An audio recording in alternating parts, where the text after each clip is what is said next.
Walang magawa, kaya ito, napa-art tayo ng bigla. Ayan, ginawa ko lang. Mga itatapon ko na sana. Tsaka ito yung nilalagay sa tenga. Hikaw, tunnel ring yata ito. Tunnel earrings. So, ayan. Naging parang maliit na. Hindi ko masabi ko ano siya. Display, ganun. Cute, no?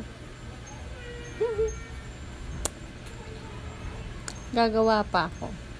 Kaysa itapon yung mga bato-bato natin dyan, gawin nating maliliit na souvenir display. At kung may magkagusto, ibibigay natin. Pero, mag-subscribe kayo. Charet! Like nyo na aking page.